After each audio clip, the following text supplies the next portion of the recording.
Fala pessoal, tudo bom? Vamos revisar algumas questões de direito ambiental para garantir aqueles dois pontos, né? Os dois pontos que a gente tem que acertar, tem que ter na prova da OAB, na prova de direito ambiental. Vamos começar a falar um pouquinho sobre princípios do direito ambiental. Então, princípios, a disciplina tem princípios próprios. E destaquei 4 aí na tela para os senhores: desenvolvimento sustentável, prevenção, precaução e poluidor pagador.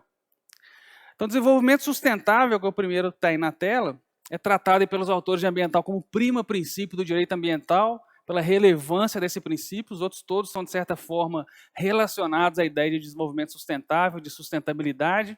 E o que significa isso, né, tecnicamente, na Constituição de 88? Vocês têm que lembrar dos 3 pilares do desenvolvimento sustentável. Quando a gente fala de desenvolvimento sustentável, a gente está falando de crescimento econômico, então, o pilar, o valor econômico, em equilíbrio com a preservação ambiental.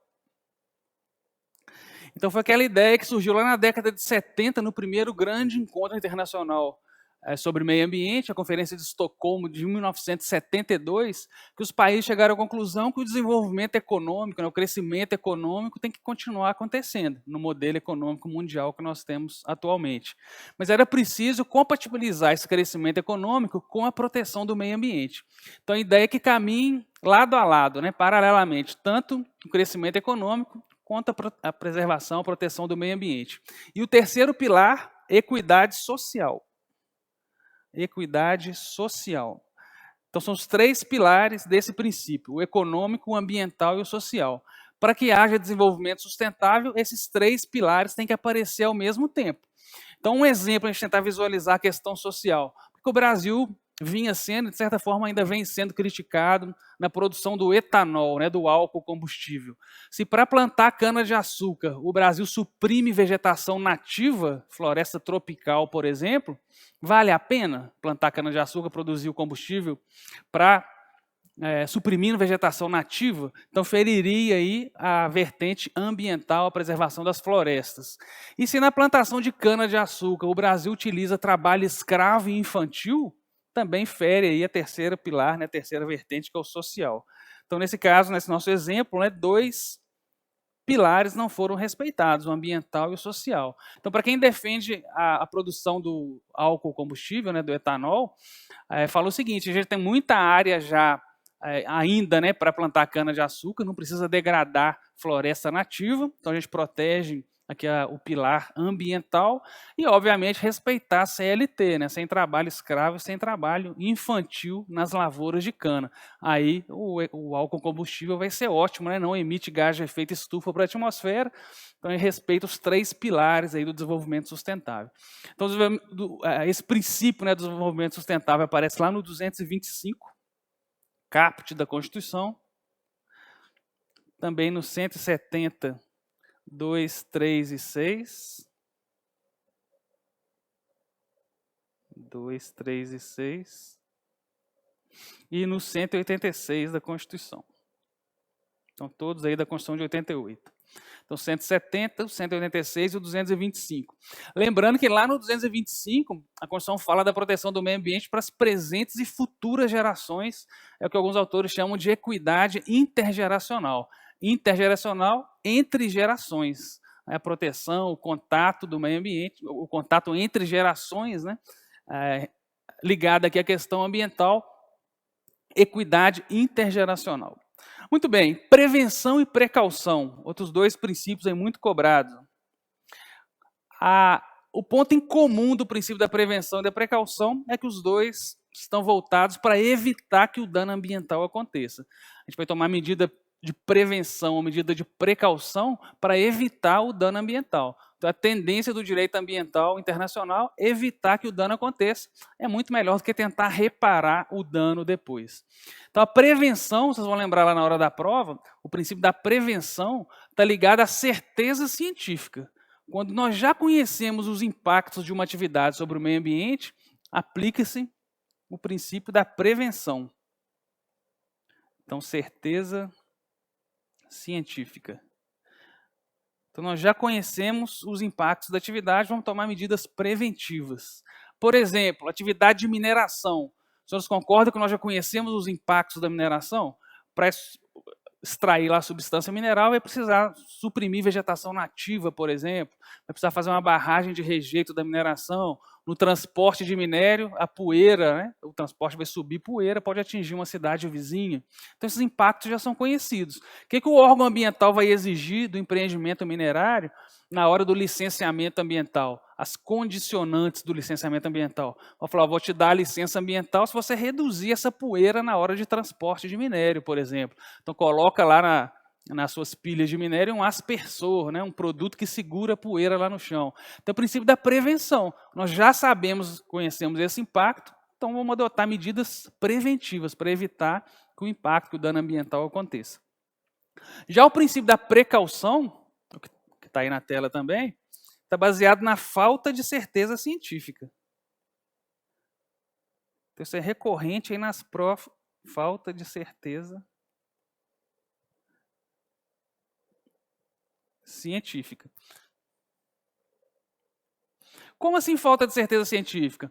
Em algumas situações, o atual estágio de desenvolvimento do conhecimento científico não consegue explicar qual o impacto de uma atividade sobre o meio ambiente. Então, exemplo que a doutrina traz muito é transgênicos, OGM, né? Organismo geneticamente modificados, transgênicos, OGM, organismo geneticamente modificado. Há uma corrente científica que fala que não tem problema nenhum usar transgênico. Pode consumir alimento transgênico, soja transgênica, não tem problema nenhum. Só que uma outra corrente afirma que há problema para a saúde humana. Daqui a algum tempo a gente vai perceber esses impactos sobre a saúde humana e o meio ambiente, mutação genética, etc. Então, se uma corrente afirma que pode usar e outra fala que não pode, pode haver problema na saúde humana e impacto no meio ambiente, que conclusão que a gente pode tirar? Há uma falta de certeza científica sobre o impacto ambiental dos transgênicos. Aplica-se, então, qual o princípio da precaução? O que fala o princípio da precaução? Na dúvida, né, na falta de certeza científica, não utilize aquele produto, não plante aquele alimento transgênico, ou restrinja a plantação, né, plante menos, só em alguns locais específicos, controlados. Porque a gente não sabe qual o impacto daqui a 50, 100, 200 anos. Então, aplica-se aí o princípio da precaução. Então, lembre-se de diferenciar esses dois, né? O princípio da prevenção está baseado na certeza científica e o princípio da precaução na falta de certeza científica. Inclusive, o STJ tem julgados que trazem a inversão do ônus da prova com base no princípio da precaução. Como assim inversão do ônus da prova? Acabamos de falar, na dúvida, não libere aquela atividade. Né? Se a discussão estiver lá no judiciário, como aplicar aqui essa inversão do ônus da prova? Cabe ao interessado, o empreendedor interessado, comprovar que a atividade dele não causa dano ao meio ambiente ou à saúde humana. Então, inverte os ônus da prova. O interessado, a empresa, normalmente, né, uma empresa que vai plantar soja transgênica, como nós falamos aqui agora no exemplo, ela que tem que comprovar que aquela soja transgênica não vai causar prejuízo à saúde humana ou ao meio ambiente. Se ela comprovar isso, ótimo, libera a atividade dela. Agora, se a empresa não consegue comprovar isso, continua existindo uma dúvida, né, uma falta de certeza científica, e a atividade continua paralisada. Então, essa é a ideia da inversão do ônus da prova, né? Cabe ao empreendedor comprovar que a atividade dele não causa impacto sobre o meio ambiente. Se ele comprovar isso, ótimo, né? Se não comprovar, continua paralisada a atividade. E mais um princípio que eu destaquei aqui, o poluidor pagador. Então, o nome é bem claro aqui, né? Quem polui, paga. Então, quem polui, quem causa o dano ambiental, é obrigado a reparar esse dano. Então, a ideia lá de responsabilidade civil ambiental está toda baseada aqui no poluidor pagador, nesse princípio do direito ambiental. Obviamente que não significa quem paga pode poluir. Cuidado, hein, pessoal? Não é quem paga pode poluir, não. Por que não pode ser quem paga pode poluir? Porque poluir é um ilícito ambiental. Não pode ter um princípio do direito ambiental autorizando um ilícito, mediante pagamento. Então, obviamente que não significa isso. É o contrário. Se por acaso você poluir, vai ter que pagar. Quem polui, quem causa um dano ao meio ambiente, vai ter que reparar esse dano. A base lá da responsabilidade civil, né? Vocês estudam lá no direito civil, quem causa um dano a um terceiro é obrigado a reparar, quem causa o dano ao meio ambiente é obrigado a reparar. Então, essa ideia do poluidor-pagador. Lembrando que esse princípio não está só atrelado à ideia de reparação. Ele tem duas acepções aqui, de reparação e de, vou pôr aqui entre aspas, de prevenção. A caneta aqui não está boa. Mas foi prevenção. Como assim, no sentido de prevenção? Quem utiliza recurso natural tem que pagar para evitar que o dano aconteça. Então, uma empresa que tem uma chaminé, vai soltar fumaça para a atmosfera, essa empresa tem que pagar para colocar o filtro antipoluente. Isso também é poluidor-pagador, né? Pagar para evitar que o dano aconteça. Então, poluidor-pagador está ligado àquele que utiliza recurso natural, tem que suportar os custos de prevenção e de reparação do dano. Então, não é só reparar quando o dano acontece, não. É pagar para evitar que o dano aconteça, também é poluidor-pagador. Então, ótimo. Dentro da Constituição Federal, nós temos as competências constitucionais, um próximo tópico importante, muito cobrado nas provas. O que interessa para a gente na parte de competência? Competência legislativa, né, quem pode legislar sobre o meio ambiente, e competência administrativa, qual ente federado pode atuar administrativamente em matéria ambiental. Vamos falar primeiro da competência para legislar, né, competência legislativa que está aí na tela. Lembrem-se na prova que a competência legislativa em matéria de proteção ambiental é concorrente. Então, ela está lá no artigo 24, inciso 6 da Constituição. Compete concorrentemente à União, aos Estados e ao DF legislar sobre proteção do meio ambiente e controle da poluição. Então, lembrem-se que todos os entes federados podem legislar sobre proteção do meio ambiente. Competência concorrente. E o que vocês têm mesmo que lembrar na competência concorrente? A União estabelece norma geral, né? Primazia da União para estabelecer a norma geral. Então, sobre os temas ambientais, as normas da União servem como norma geral. Os estados podem legislar também sobre esses temas, mas respeitando a norma geral da União. E o município pode legislar sobre o meio ambiente? Pode, né? O município não está lá no 24 da Constituição, mas está no 30. Artigo 30, inciso 1 e 2 da Constituição fala o seguinte: compete aos municípios legislar sobre assunto de interesse local, suplementar a legislação federal e estadual no que couber. Então, para ter um assunto de interesse local relacionado à proteção do meio ambiente. Vocês conhecem vários municípios que legislaram sobre sacola plástica, né? Proibir sacola plástica no supermercado, etc. Isso tudo é relacionado à proteção do meio ambiente. Então, o município pode sim legislar, mas com base no artigo 30 da Constituição. Então, lembre-se, competência concorrente, União, Estados e DF, lá do 24, e o município, competência suplementar do artigo 30. Mas todos podem legislar sobre proteção ambiental. Beleza? Então, competência para legislar. Outro tema de competência, cuidado lá na prova para não confundir, é a competência administrativa.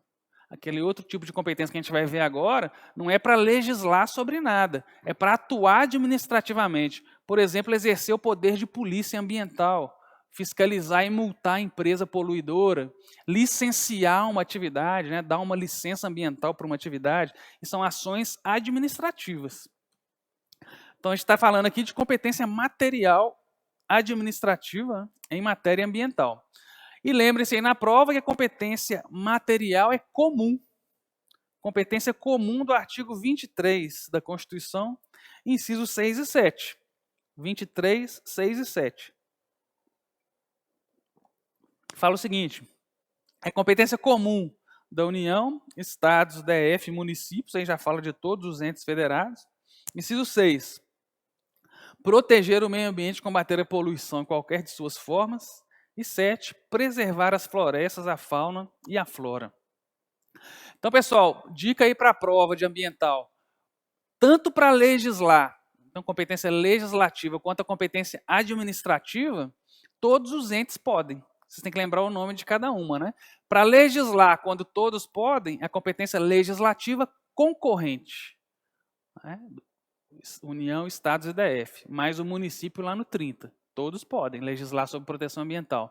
E para atuar administrativamente, todos podem também. Só que tem outro nome, né? Competência administrativa comum. Competência comum do artigo 23.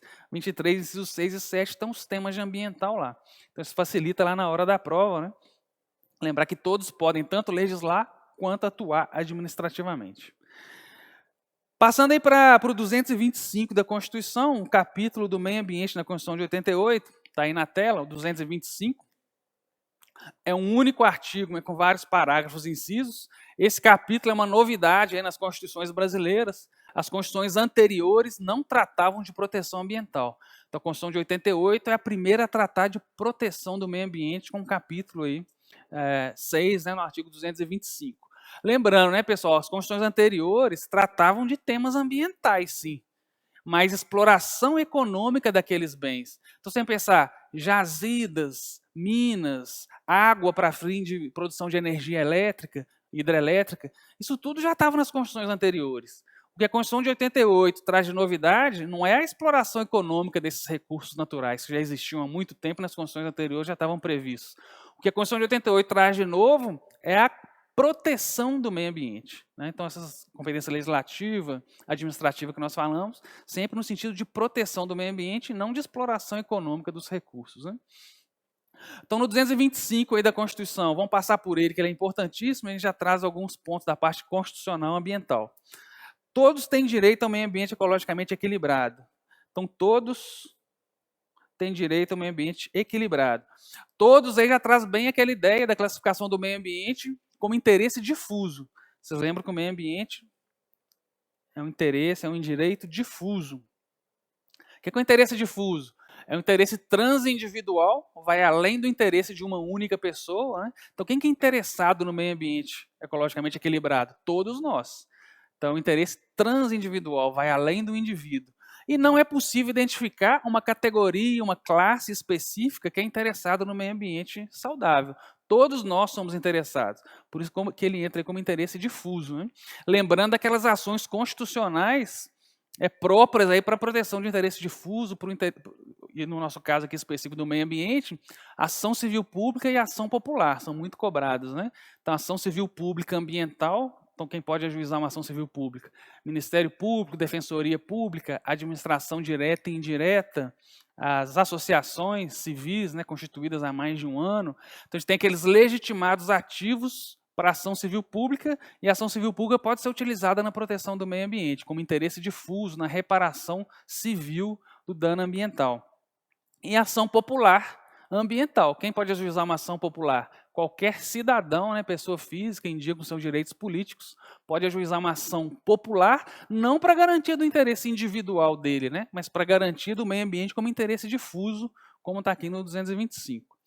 Então, meio ambiente ecologicamente equilibrado, bem de uso comum do povo e essencial à sadia qualidade de vida, impondo-se ao poder público e à coletividade o dever de defendê-lo e preservá-lo. Então, quem tem o dever de defender o meio ambiente, preservar o meio ambiente? Tanto o poder público quanto a coletividade. É o que fala o caput. São dois princípios aí do direito ambiental, né? O princípio da obrigatoriedade de intervenção estatal, de atuação estatal, que é o poder público tem que atuar na defesa do meio ambiente. E quem mais tem o dever de proteção ambiental?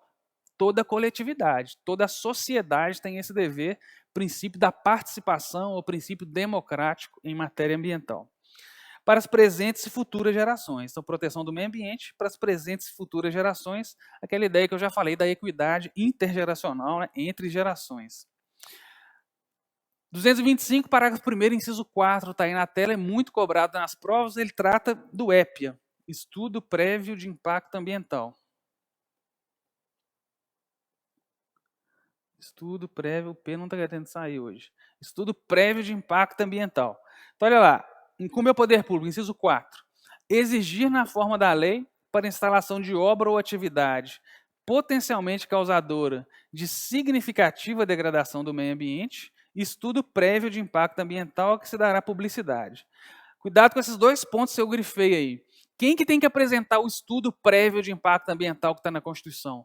Só as atividades com potencial de significativa degradação ambiental, com potencial de grande degradação ambiental.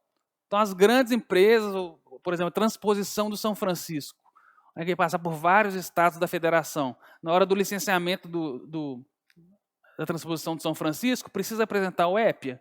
Claro, né? É uma obra, uma atividade de significativo impacto. Então, cuidado que não são todas as atividades que têm que apresentar o EPIA, o Estudo Prévio de Impacto Ambiental. Só as atividades de significativo impacto. Então, esse estudo é apresentado lá no licenciamento ambiental. Na hora do licenciamento ambiental de uma atividade, o órgão ambiental pode pedir uma série de estudos lá para o empreendedor. Vocês concordam que tem graus diferentes de impacto ambiental, dependendo da atividade? Também tem tipos de estudos diferentes. Então, para as atividades de maior impacto ambiental, o estudo exigido é esse que está aí na Constituição, é o EPIA, o Estudo Prévio de Impacto Ambiental. Só é exigido para essas de grande impacto. Para outras de impacto médio, de impacto baixo, outros estudos são exigidos. Porque o EPIA é o estudo mais complexo, né, mais completo também. Né? Tem EPIA que demora 1 ano para ficar pronto. Então, cuidado com isso. Não são todas as atividades que vão pedir o licenciamento ambiental que precisam do EPIA. Só as de grande impacto. E esse estudo deve ser dado publicidade. Todo mundo deve ter acesso ao estudo prévio de impacto ambiental. O parágrafo 3º fala da tríplice responsabilização em matéria ambiental. Por que tríplice responsabilização? O degradador pode ser responsabilizado em 3 esferas ao mesmo tempo. Olha quais são aí no parágrafo 3º.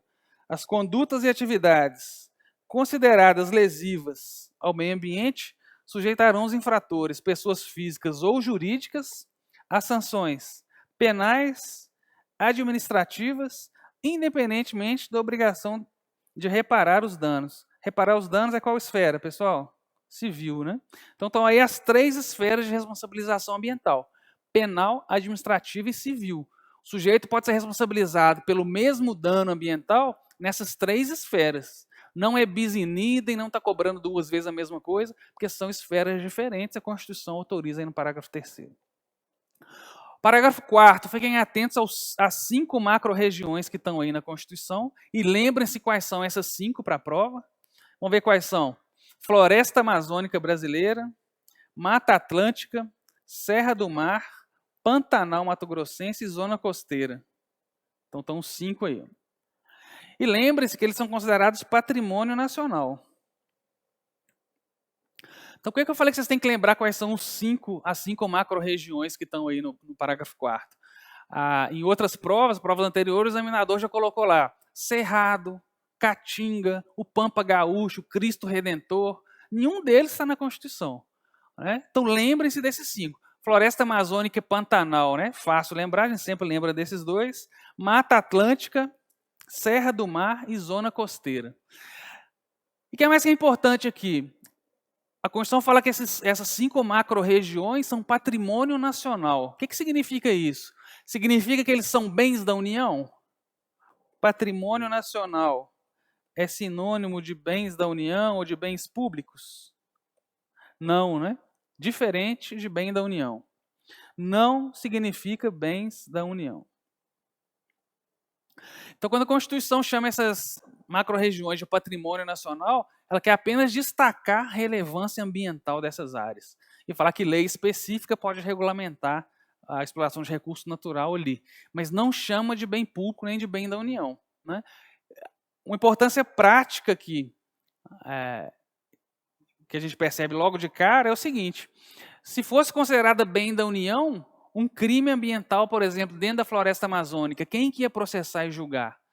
Se patrimônio nacional fosse sinônimo de bens da União. Ia ter que ir para a Justiça Federal, vocês concordam?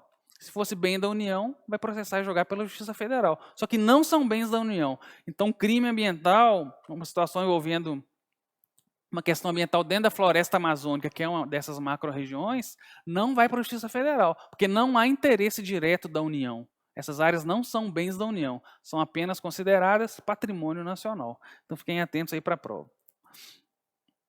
E fiquem atentos para o parágrafo 7º do 225, que foi inserido há pouco tempo, né? Emenda Constitucional 96 de 2017. É aquela que fala que não é mais crueldade contra os animais prática desportiva Prática desportiva utilizando animais. Então, por exemplo, vaquejada. Isso aqui surgiu depois da decisão do STF sobre a vaquejada.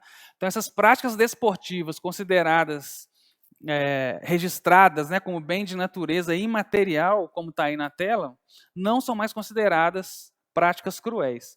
Então, fala o parágrafo 7º. Para fins do disposto na parte final do inciso 7º do parágrafo 1º desse artigo, não se consideram cruéis as práticas desportivas que utilizem animais, desde que sejam manifestações culturais, como alegado lá na vaquejada, conforme o parágrafo 1º do 215 dessa Constituição Federal, registradas com bem de natureza imaterial, integrante do patrimônio cultural brasileiro, devendo ser regulamentada por lei específica que assegure o bem-estar dos animais envolvidos. Então, atenção ao parágrafo 7º, que foi inserido há pouco tempo. Vamos passar aqui para um tema importante, que é o licenciamento ambiental. Se dá tempo de a gente falar um pouquinho do licenciamento. O licenciamento, senhores, têm bem a ideia, né, que é o consentimento estatal. Então, o poder público, através dos seus órgãos ambientais, vão dar o consentimento para um determinado empreendimento ou atividade que vai utilizar recurso natural. Então, vamos dar um exemplo da mineração. O sujeito não pode explorar, fazer uma pesquisa mineral e explorar o minério sem ter uma licença ambiental, sem ter o consentimento estatal. Porque primeiro o poder público tem que analisar qual vai ser o impacto dessa atividade sobre o meio ambiente. Como que você vai compensar esse impacto? Você vai reflorestar a área, você vai limpar a água que você vai utilizar? Então, tudo isso vai ser analisado no procedimento administrativo de licença ambiental, de licenciamento ambiental. Então, a gente tem na tela aí para a gente relembrar os 3 tipos de licença ambiental. Então, lembrem quais são elas e a sequência de licenças ambientais, que é muito tranquila. Primeiro, a licença prévia. Então, a licença prévia vai atestar a viabilidade ambiental do empreendimento. Então, o interessado vai entregar para o órgão ambiental os estudos, né, o estudo de impacto ambiental, etc. O órgão ambiental vai falar: ótimo, né, seu empreendimento é ambientalmente viável, agora me entregue projetos, detalhamentos maiores sobre a sua atividade, para a gente passar para a próxima fase, que é a licença de instalação. Com a licença de instalação, o interessado pode instalar seu empreendimento, só não pode começar ainda a funcionar. Ele só vai poder começar a funcionar, a explorar aquela atividade efetivamente, com a 3ª licença, que está aí na tela, que é a licença de operação. A licença de operação. Então, só com a licença de operação que o empreendimento pode efetivamente funcionar. Então, o que vocês têm que lembrar é que para o empreendimento funcionar, ele tem que ter a LO, licença de operação. Mas para chegar na LO, ele tem que passar pelas outras 2. Então, são etapas do licenciamento ambiental, começando pela licença prévia. Então, licença prévia, licença de instalação e licença de operação. Em outras provas aí da OAB, o examinador simplesmente trocou essa ordem. Colocou a licença de operação antes da licença de instalação e mudanças similares. Então, fiquem atentos a essa sequência para que serve cada uma delas. E aí eu já coloquei o prazo de validade de cada uma. Mais uma dica, né? Toda licença ambiental tem prazo de validade. Não faria sentido nenhuma licença ambiental sem prazo. Imagina um empreendimento com uma licença ambiental eterna. Não faz sentido nenhum, né? Então, pelo menos de tempos em tempos, ele vai ter que renovar essa licença, mostrar para o órgão ambiental que ele está cumprindo a legislação ambiental, cumprindo as condicionantes, e aí ele pode renovar essa licença ambiental. Então, quais são os prazos das licenças? Está aí na tela. A licença prévia tem o prazo máximo de 5 anos, a de instalação de até 6 anos, e a de operação efetivamente de funcionamento, né, da atividade pode ser dada pelo órgão ambiental de 4 a 10 anos para o empreendedor poder funcionar. Certo, pessoal? Então, aí foram algumas dicas de direito ambiental. Espero que tenha acertado algumas delas, que sejam úteis, para que vocês garantam as 2 questõezinhas importantíssimas que podem fazer a diferença aí na aprovação. Boa prova para todos, permaneça à disposição. Qualquer dúvida, entre em contato aí. Até mais, obrigado.